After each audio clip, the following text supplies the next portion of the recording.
Hello,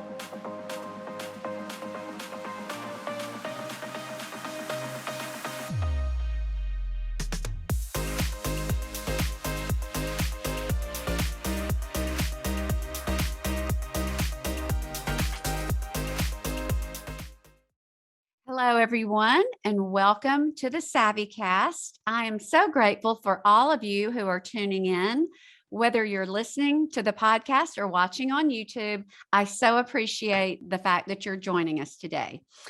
Okay, I have two lovely ladies with me today to talk about something that I think is absolutely astounding and worthwhile and inspiring. And I think you all will feel the same way. I would like to welcome to the SavvyCast today, Lindy Cleveland and Marye Grace Browning. Ladies, thank you for joining us today. Oh yeah, we're excited to be here. Thanks for having us. Okay, I want to start. There are so many questions I want to start asking you about Unless You, which is our topic.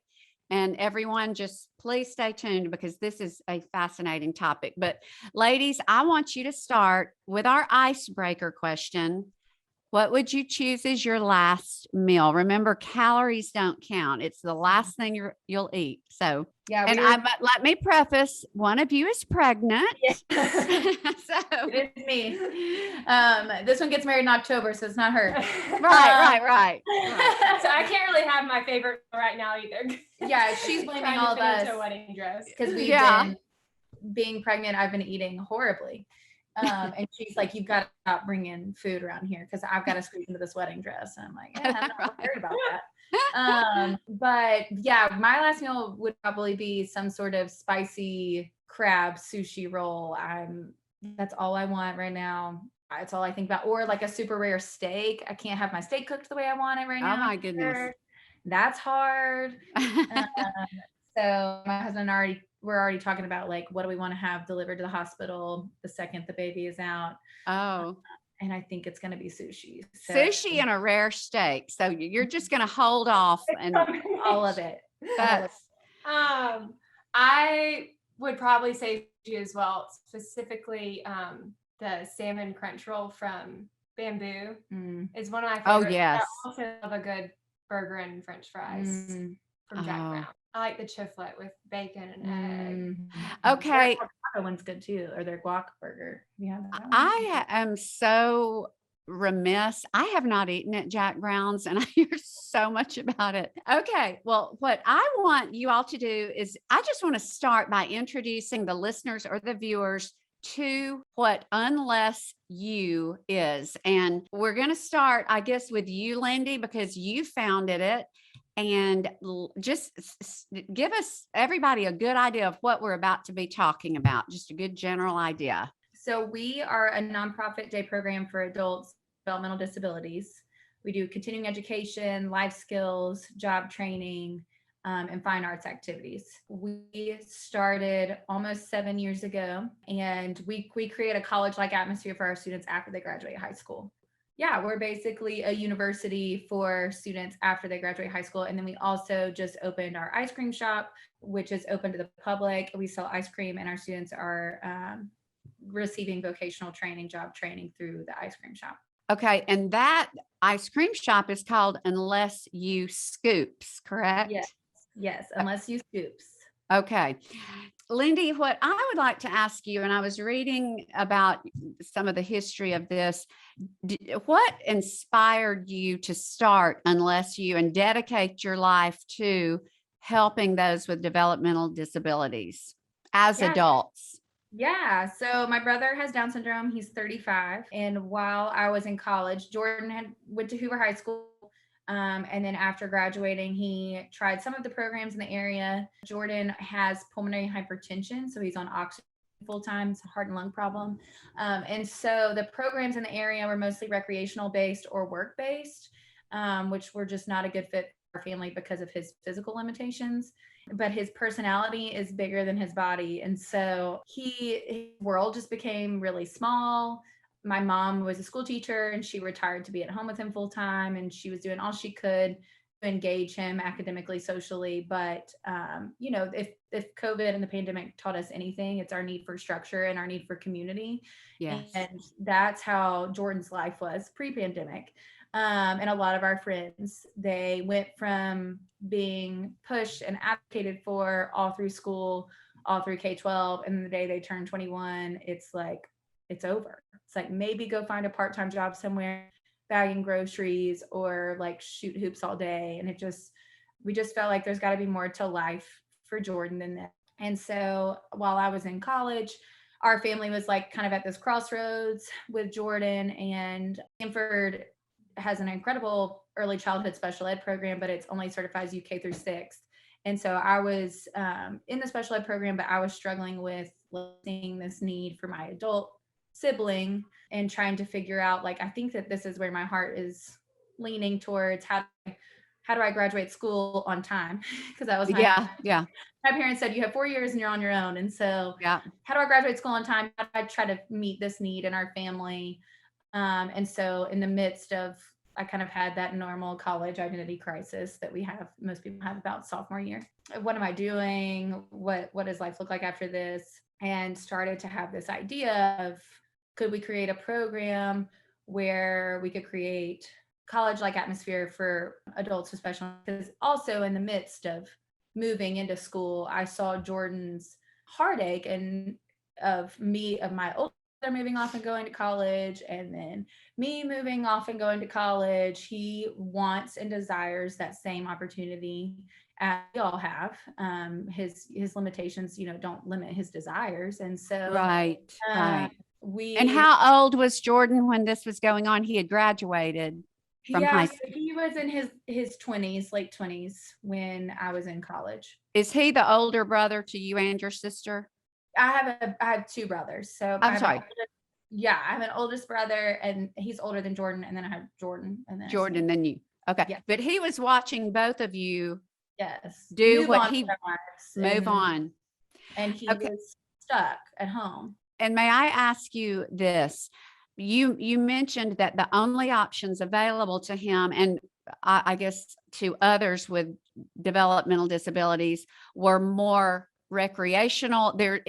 Is there a quote unquote college or academic option that is available to people with developmental disabilities? Yeah, when we launched LSU 7 years ago, there was like nothing academic, at least not in Birmingham.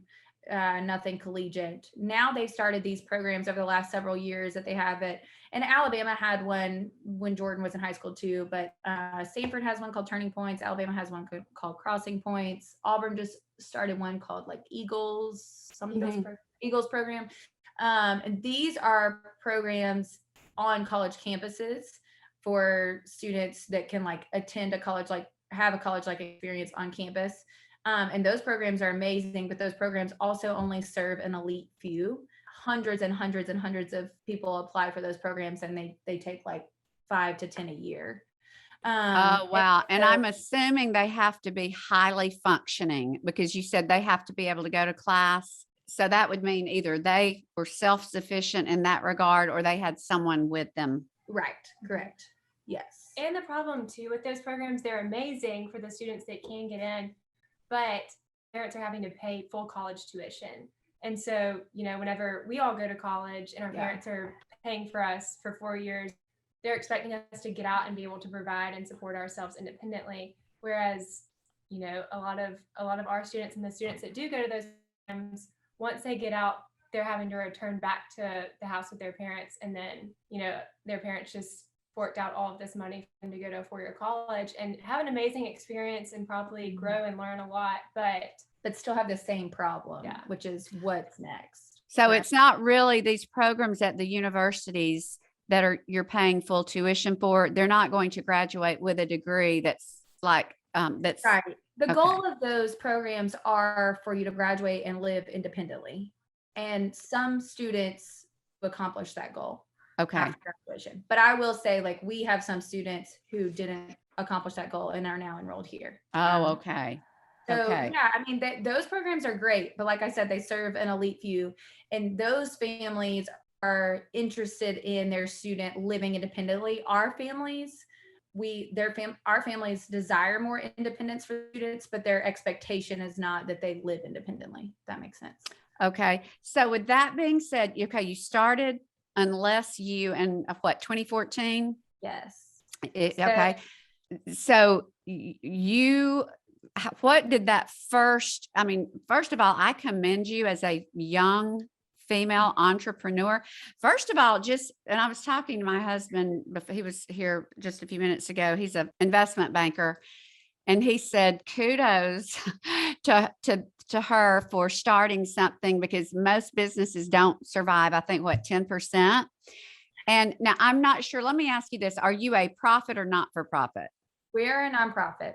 You are a nonprofit. Okay. So, and I'm not business savvy at all, but does that mean all of your funds and all of what your capital comes from donations? So it means that we can fundraise to support our organization. So our students do pay tuition, but it's a really low fee. We do need donations to supplement. So we just launched, we're in a brand new building right this second. We moved in this building in May. So we had to fundraise for the space. After graduating college, I was able to take a nonprofit and grant writing course in college, which was incredible. Sanford, one of the amazing things about going to Sanford is the small classes. There were 4 of us in the class. Oh, wow. And the class project was to create a business and write a grant. And I told my professor, like, this is more than just a class project for me. This is something I really want to do. So I'm taking this very seriously. And so he walked me step by step through a business plan, how to start, how to write a grant, all the things, and then just had to actually put it into practice after graduation. So I worked at Unitability, which is a program for individuals with special needs, all through college. And I stayed there until August after graduating. They offered me a full-time job after school in May. So I stayed on there and finished there on a Friday. And on the following Monday, had 4 adults with special needs at my parents' house. So wow. it was wild. So then we started a pilot program, turned my parents' upstairs playroom into a classroom, started surveying parents, trying to understand what do you want from a program? What do you need? And we did that from August to November of 2014, and then opened at Shades Mountain Baptist Church in November. Yeah. So we just went there first. And what I thought might happen when I asked them, they were like, we've never done anything like this before. Yeah. And I said, classroom space is empty during the week. I know you use it on Wednesdays and Sundays, but we would love to use it during the week. And so we started having that conversation, and they said, I figured that they would, once they said yes, it would be like, yeah, sure, you can start next week, which is basically what happens. In the midst of August and November, we formed a board. We started our 501c3 paperwork, met with CPAs, attorneys, did all the things, and then recruited a couple more families, and then opened November 4th, 2014 with 10 students. Oh my goodness. Now, may I ask you, and this shows my lack of business finesse, but you were in a grant writing course. Can you get government grants? So we do not receive any funding from the government, mainly because we just want to be autonomous. And it's something that we've realized, especially during the pandemic, is when you receive money from the government, and the government can control how you operate. That's exactly right. And we're a Christian organization, and we just feel like we don't ever really want anybody telling us that we can or cannot tell our students about Christ. Yeah. And how we can or cannot reopen during the pandemic. Yes. That was something that I saw other programs dealing with. We opened back before a lot of businesses did, and a lot of programs that serve a population similar to ours are still in the process of slowly opening because of regulations from the government. Boy, that's so smart of you to, yes, totally see how that's great for you to stay independent of the government control. So, okay. So you started out with 10 students, and you were in the class space at Shades. Yes. Who all was helping you? So were you teaching? What did a typical day look like? What was your staff size? Me, myself, and I. With the 10 students. It was you and the 10 students. Now, they would all be within the ages of 18 and 18. So our students, like our current population is 18, and our oldest is 52. Mm-hmm. But my actual founding 10 was between the ages of 18 and 30. Okay. And so, yeah, I quickly realized like I couldn't go to the bathroom all day if I like didn't get somebody else on staff. And so had a couple volunteers, had some friends from college, because I was fresh out of college. So I had some friends who were still in school that like interned and volunteered with me initially, hired an assistant, and then it quickly grew from like one class to two to three, three to four. And I was just like trying to stay on top of it. It was wild. What were you teaching? Because I was a teacher years and years ago, and lesson planning is hugely difficult for even one class. I mean, you've got to plan every single thing. And so you started with one, you're planning 2, 3, and you're brand new at this, and you're the only teacher. Yes. What kind of classes? It was, whoa, you're Wonder Woman. You're Wonder Woman. I'm telling you. No, I had help. My mom is a retired educator and curriculum junkie. Like she could talk curriculum all day long. Wow, that's great. She helped and did all the curriculum, and I just implemented it in the classroom. But what type of curriculum? What was it? Yeah, so we try to do like life skills versions of. So we do like life skills math, life skills reading, things that are really like applicable to them. But our students, especially that first class I started with, are about a first to third grade level. So we try to stay around state standards of first to third. And we now serve some students who function up to like a fifth grade level. And so, yeah, we group our classes by academic ability level. And we currently teach, like, I have 5 classes of about 10 to 12 students, and every teacher will teach like one subject. She'll be responsible for her one subject, kind of like middle school, but she'll teach that same subject at a different ability level based on which class rotates to her. Oh, so you'll have, let's say, one English teacher, right? And she'll teach English 4 times or so that day, but she'll adjust based on which class level. Yes. Okay, let me circle back and ask you this, Lindy. Let's say I am a mom. We have a special needs, a young adult who's graduated from high school, and we say, okay, we want to apply at Unless You. What are the qualifications? Like So before we moved to this building, our qualifications were like basic self-help skills. So like need to be able to communicate by themselves, go to the bathroom by themselves, feed themselves, be like fairly independent. And then academic ability level, like I said, usually ranges from first to fifth. But when we moved to this building, we launched a new program called PostPlace. We serve families whose students have more behavioral limitations or like physical needs. So we have one small class of 5 students where we have one-to-one care in that class. Now, what did you call that again? It's called PostPlace. POST, PostPlace. Yes. And this serves more severely disabled young adults. Yes. Now, define that. What level of disability would that be? Yeah, so like we have some students in that class who are in wheelchairs and have like hydrocephalus or cerebral palsy.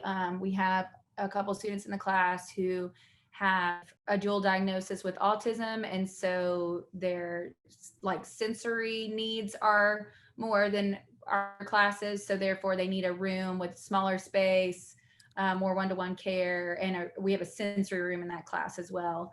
We also have a bigger bathroom in there with a changing table, so we can serve families who maybe need more help, are less independent in the bathroom, less independent feeding.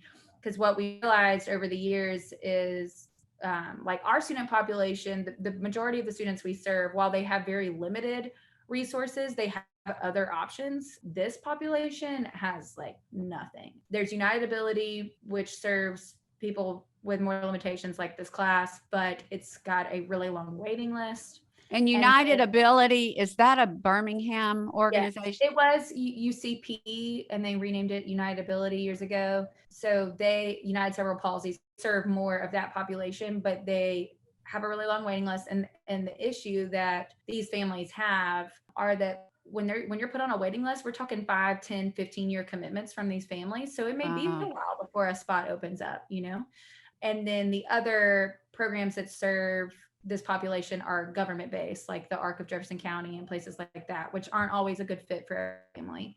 And So what sets unless you apart, and I do not mean to interrupt, but I just want to make sure I think of it. So what sets you apart from some of these other organizations that are wonderful, but that do have a waiting list, is you are, for one, you're not government funded, so you can teach Christian values. You can, you are. Yeah. So our students every day receive Bible study in class. That's one of our academics that a teacher teaches, but also we do academics. There's not another adult day program in the area that focuses on academics. But you jobs training or life skills training. But the academics that you're teaching, you're using a lot of specificity to make sure you're teaching what they're going to transition from the classroom into the workspace. They're going to be using that. You're very intentional about that. Right. Like our reading class, we use this curriculum called News to You, and it breaks down like news articles of things that are happening all over the world to their ability level. And something that parents have loved over the years is being able to have conversations, engage with their students about things that are happening around the world. So things that are applicable to them in developing their life skills, social skills, and job skills. So like in math, we do all like life skills, money, making change, things like that. So that translate into how they can apply it at Scoops in the ice cream shop. So yeah, it's all very functional skills. Right. Okay. Do all of your students have to be transported from whether parents or whatever? There's not like a mode of transportation for all. Correct. And that's part of why when we created the ice cream shop, we made it a part of the building, is because transportation is an issue for our students and their families, especially if their parents work, like a quote normal job, and getting them to and from places is difficult. So our operating hours, like we do school from 9 to 3, but we're open from 7:30 to 6 because our families have all kinds of various needs, and transportation is usually a big factor. Wow, this is just amazing. Okay, I want to just talk about a day in the life, and I want to start with you, Lindy, and then I want to do you, Marye Grace, and then I want to get the day in the life of one of your students. First of all, let me ask, and you do have a small tuition. Yes. Okay. Now, do you have a waiting list, or does anyone who meets the requirements get to join? Yes. So I'm interviewing people off of our waiting list right now, but our classes are almost full. We will continue to grow. Like we have more space to grow in this building. We could add another class, maybe 2. Right now we serve about 60 students a day, have about 100 families total enrolled because they all don't come on the same days. Oh, okay. And we just added Mondays when we moved to the building. So that day is a smaller day, so we can grow that day more. And so, yeah, we serve about 60 students a day, but we could grow to serve 80 students a day in this building. So, but something that I've learned over the years through my many mistakes is that I've learned to like sit back and let the Lord bring the right person to me when it's time to expand and grow, whether that be add a teacher, add 2 teachers, whatever that is. Because a couple of times I've like rushed out and tried to hire people just out of like necessity and almost panic. It never works out. And so I'm going to fill these classrooms. We've got a couple of small spots available, and I'm in some more families tomorrow to fill these couple of small spots in the classroom. And then we can continue to grow from there. And I'll start looking for additional teachers to grow and add more days. So if someone wanted to be a part of, whether it's a college graduate, would you require that they had human development or teaching skills, or do you do training for anyone who has a passion for this? Yeah, we care a lot more about like culture fit than we do about background. I've learned over the years that like it's really more about finding the right person than it is about having the right degree. And so majority of the way my teachers have ended up on staff here have been, they started off volunteering, fell in love with it, and I offered them a job. A lot of the majority of our staff is part-time. We have 2 full-time one of the great and horrible things that we do. It's hard managing a lot of part-time staff. We have about 25 on staff right now, but one of the great things about doing part-time and having flexibility is I have these really awesome retired educators or stay-at-home moms who miss the classroom but don't want to get back in full-time. We have highly qualified, incredible people on staff here. I will say, if there's anybody out here who's interested in a job, I'm a super flexible boss.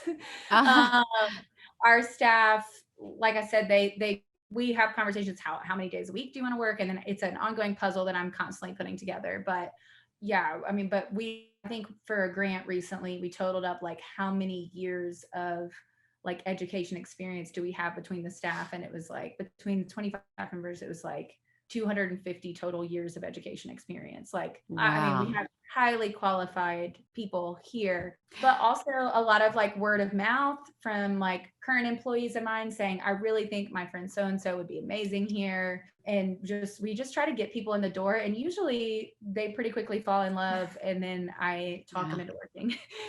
Okay. And let me ask you this. You've already said that you do teach academics and you teach life skills.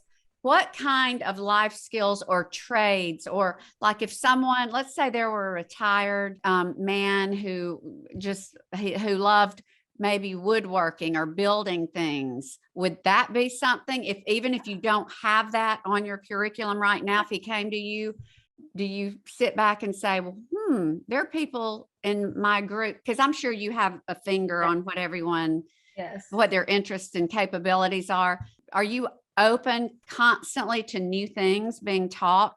Yes, for sure. There's somebody right now who wants to do pottery, right? That's fabulous.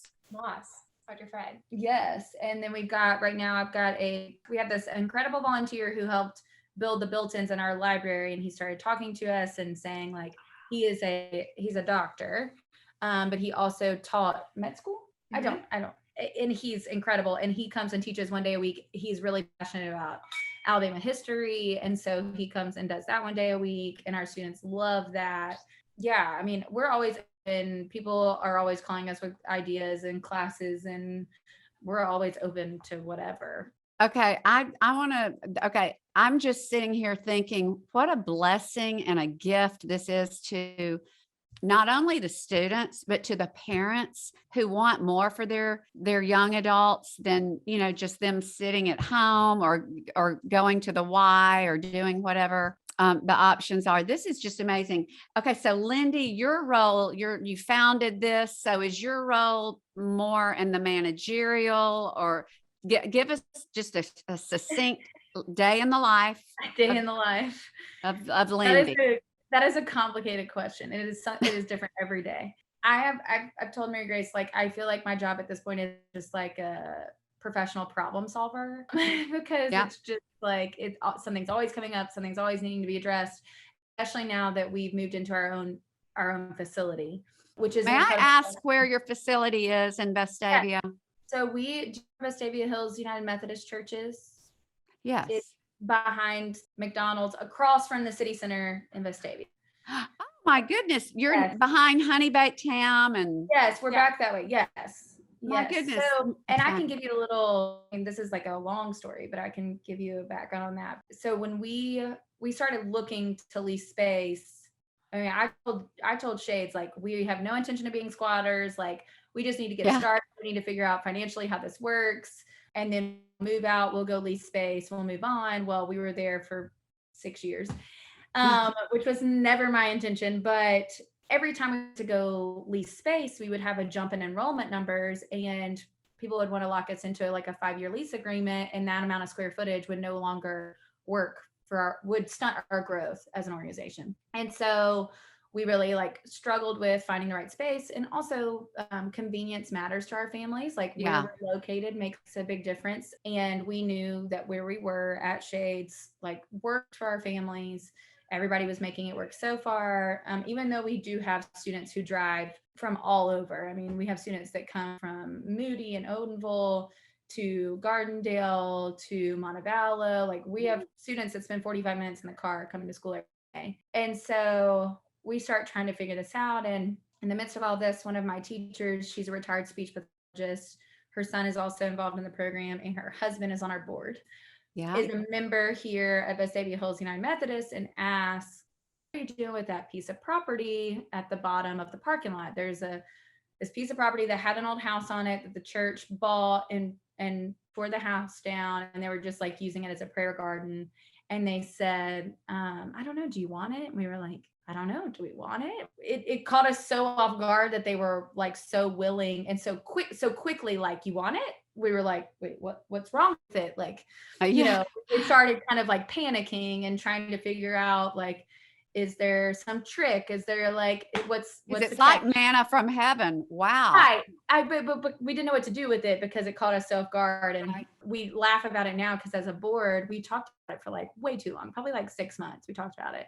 And eventually somebody on our board said, like, you ask the Lord to like give you space really close to where you're currently located. This is prime real estate in a prime part of town, down the street from your current location. And like, why are we dragging our feet on it? What are we doing? It's like, I don't know, sinful nature and fear just like got in the way of it. So we were like, yes, of course we want it. What are we talking about? Like, yes, that would be amazing. And it's this little half acre right here. I mean, it's a small piece of property. And so then we start to have conversations with the guy who's the adjacent property. And he was like, no, I'm not interested in selling. And we were like, okay, we just walked away from it. So then we had our architect draw the building on floors, which is not ideal for the population that we serve to have up and down stairs. Right. But we were like, well, this is all we got. You know, if we want to get this much square footage, this is how we have to do it. Sure. So then all of a sudden our phone rings. Jerry calls us back and he says, well, I might be interested in talking about selling. And so we all go sit down, start to have a conversation with him and Jim Sturdivant, who is Vestavia city judge and sorority. He's on our board. And he says, Mr. Duncan, what do we got to do to get you to donate this piece of property? And Jerry goes, yeah, I'll give it to you. Just like that. We were like, oh my goodness. Okay. I mean, just, and wow. And from that moment on, he and Karen have been like all in. They come to every event. I talk to him often on the phone. Like, he's so supportive, so incredible, so amazing. So they donate their piece of property, which is worth about $100,000 donation. That is prime real estate where you are. I mean, one of my best friends has her dermatology practice there. There's so much. Yeah, and down the street from where we were. Yeah, so. I mean, 3 minutes from where we were. So it didn't change anything for anyone. If anything, it made it easier because we're right off 31. Right. And so we then decide, okay, we've got to launch this capital campaign. This is where my job kind of shifted. So up until this point, I was in the classroom teaching and program directing. So like handling all the day-to-day stuff. Somewhere in the midst of this, I have a baby and decide when I come back from maternity leave, I'm going to step like full time into executive directing. And so when I get back, we then start to have conversations about, all right, we've got to start fundraising. Do we hire somebody to fundraise for us? What does this look like? I don't have any fundraising experience at all. It terrifies me. The thought of it just like terrifies me. And so in the midst of all of this, the guy who was my youth pastor at Shades reaches out to me and says, I want you to meet someone. I just would love to set up a meeting. I also, in my sinful nature, kept like postponing it and being like, no. And like, I'm too busy. Like, I don't have time to meet this person. He keeps like bothering me until I eventually cave. And I sit down and have a meeting with a guy named Aaron Bishop. And he was the head of development for Southeast of American Heart Association. And he starts telling me, I feel like the Lord has called me to step out in faith and start a business where I can help small nonprofits learn how to fundraise, because there's such a gap in services there. We weren't really, as an organization, where we feel like we could pay salary for someone to fundraise when we don't even know. Well, how do I manage a position when I don't even know what they do? Right. Like, I need to know what that looks like. So he became like our capital campaign consultant, and he taught me how to fundraise. From the second that we launched our capital campaign in November, and by February we had raised almost $1 million in pledges and donations towards the capital campaign. Whoa! What was your fundraiser, and is it the same one still today? So it was called Unless You Build, and it was to what we initially thought was going to cost us $1.2 million to build this facility, then was 1.3, then and it ended up all in all being about $2 million to build this facility. And so yeah, I mean he taught me step by step how to fundraise, and it worked. It was incredible. I was terrified of the whole thing, and then it ended up being just like mind blowing. Is it an event, a gala, or Yeah, is it just? it was just a campaign, but we did have an event to like wrap up the campaign Yeah. called Unless You Got Talent at the Lyric Theater, where we partnered our students with people in the community who had a similar talent, and they competed for like the Unless You to be the overall Unless You Got Talent winner, and it was awesome. Are you going to have another one coming soon? That Yes. sounds fabulous. Okay. We keep having to postpone it because of COVID, but it was in February of 2020. So we had a 2-3 year campaign and wrapped it up with that event, and that event raised 50 grand. And it was the first time we had done an event like that, an event on that scale. And so, yeah, it was amazing. So fun. Almost sold out. We had about 650 people in the room. Lyric was packed. That's incredible. It was so fun. But yeah, so that's kind of how we got to this space. I didn't send you any ideas from Unless You Got Talent, but I'll send you some that you can attach to the show notes. Yes, I would love that. And then Marye Grace, give us a little recap of your role at Unless You. And then I would love for maybe while you're sharing your role, Lindy, could you maybe get someone, one of your students? I would love to. Okay. Marye Grace, what's your role there? So my current role is marketing and development. Marye Grace is everything. Like, she came on and just was like my number 2 and has done everything I've ever needed her to do. As you know, if she's helped a student with an upset stomach to helping us with the event and raise money and marketing, she does all of it. So I basically just like tried to figure out how to like cultivate her gifts and get her into like the perfect place, because she's willing and able to do everything.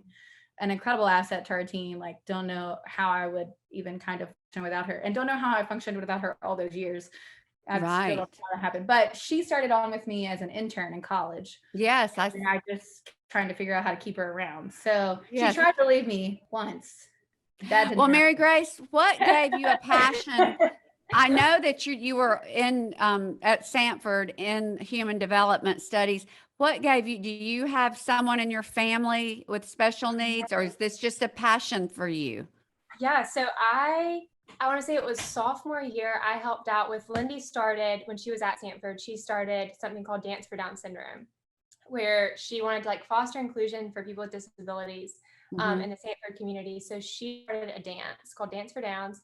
She like opened it up to the community and invited people with disabilities to come. And it was like big, she had a DJ, and so super, super fun. And so I helped out with that sophomore year and needed an internship beginning of junior year, and waited until the last minute. And I didn't even, I loved helping out with the dance, but, kind of forgot about it after I helped out, and needed an internship beginning of junior year, and waited until the last minute and reached out to Unless You and was, is there any way that y'all are looking for interns this semester? And Lindy, being so incredible and so flexible, she was like, yeah, of course. And she was also a human development major at Sanford.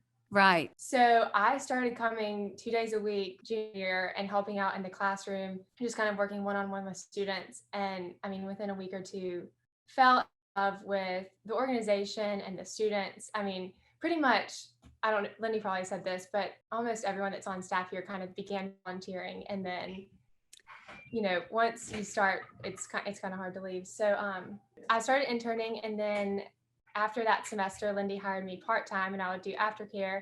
And I mean, every time I would think about, graduating, and the thought of having to leave Unless You was just like impossible to me. So your heart was stolen. You were, and I mean, praise the Lord, because I had no idea that I would fall in love with this population if it wasn't for Unless You and for Dance for Downs. And that's why I'm like so passionate. I'm like, Lindy, we've got to keep Dance for Downs around, because I went to a private Christian school and we didn't have people with disabilities at our school. So I was never known in my family has disabilities. And so I was really never around this population. And if it wasn't for Lindy starting something like Dance for Downs at Sanford, I, one, would have never probably heard about Unless You, and two, it's just such a great opportunity for college students and the community to be around people with disabilities. Wow. So y'all will take college interns from probably any school and then just let them help during their internship. And then some of them may be like you, fall in love with the mission and just decide to stay on. It's been tough this past year with COVID. A lot of our students are being compromised. And so we've required the vaccination for all of our students and volunteers and staff. And this summer, we finally started being able to have volunteers again. And we will have some student interns this semester. Oh, that's great. Yeah. Well, do we have a student that I can see? This is John. Hi, John. How are you? Doing good. So, John, Yes. thank you for being on the podcast. I would love for you to share what you do at Unless You. What does one of your days look like? Awesome. Okay, you are just so handsome. You're just precious. Okay, so John, what do you do at Unless You? I learned at doing Bible study and doing drama club and all that good stuff. What else? What's your favorite class? News to you and Bible study. Reading news articles. Yeah. So, John, where did you go to high school, John? Mountain Brook. Okay, you went to Mountain Brook. So you work at Unless You Scoops? Man, Tell her what you do at Scoops. I'm a cashier and I'm a greeter and I look handsome for the I'm sorry, I didn't get that. What did you say? I'm a cashier, I'm a greeter, and I look handsome. Well, I agree. You are extremely handsome. My goodness. So, okay, when you are at work and so you greet, so when people come in, you're their greeter. And then you also run the cash register. Yeah. And do you scoop ice cream as well? You have some. I have some muscles, right? Yes, you do. Oh my goodness. Well, and how many people are also working with you? I'm sure you have a set number that have to be there to run things. We have about 3 students and about 1 or 2 staff members. Okay. I am planning a trip today or tomorrow to Unless You Scoops. John, are you going to be working? Because I want to make sure I meet you. Yes, ma'am. We will find John if he's not working. Okay. Now, I want to ask y'all, where do you get the ice cream? Is it made? Is it donated? Or do you purchase it? Where do you get it? We purchased the ice cream from Big Spoon Creamery. Oh, wow. So do y'all do the mix-ins and do all of that, or is it pretty cut and dry? We try to stay simple. Yeah. So we just scoop cones. We're very simple, no toppings, nothing extra, no milkshakes.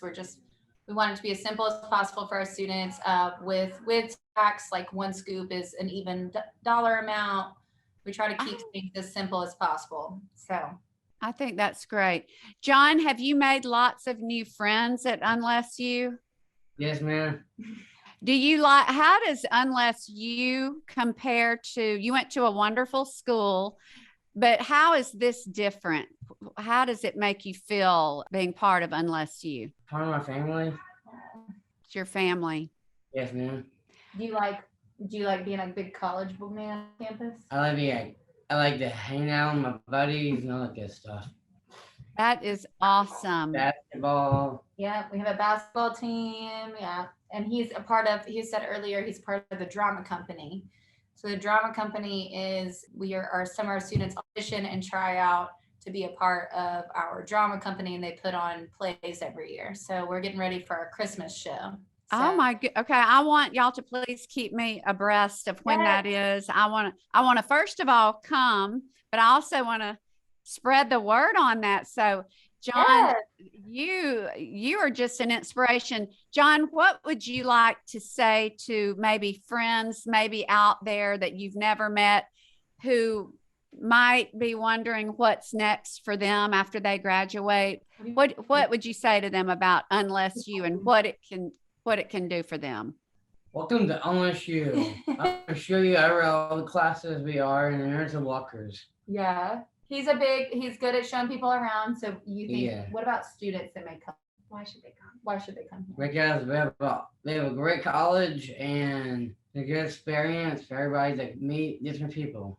That is awesome. Well, y'all, I am so impressed with what you've got going on. And my goodness, I want to come tour. I would love to do that. So I would love to give you a tour. Yeah, please do let us know when you're going to come, and we'll make sure that we're free and ready to give you a good tour.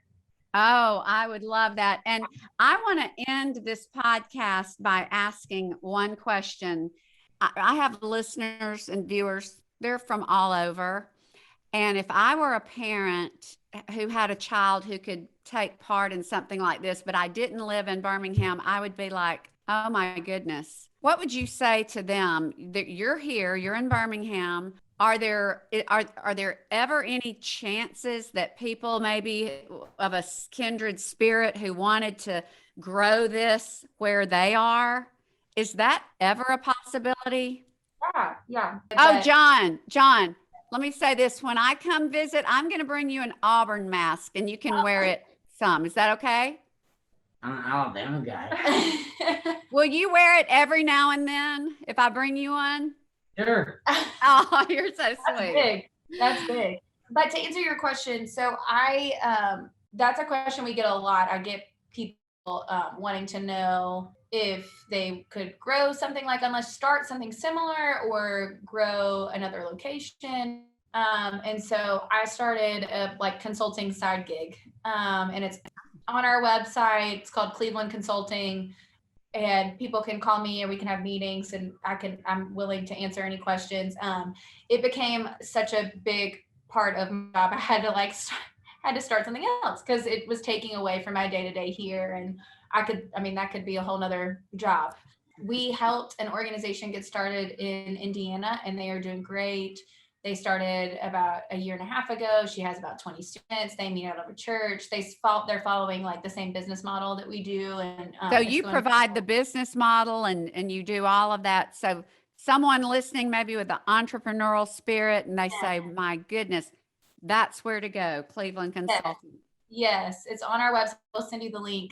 And we have an online form and that they fill out, and then I reach out and we kind of go from there. So that is amazing. That's great news because I have a feeling this might touch a nerve in many people's hearts. So ladies, Lindy, Marye Grace, thank you. John, thank you. I so appreciate y'all's time, and I cannot wait to come visit. I will be there very, very soon. Awesome. And to everyone listening or watching, I will have all the links in the show notes. And guys, I hope y'all just have a great rest of your day, and we're going to circle.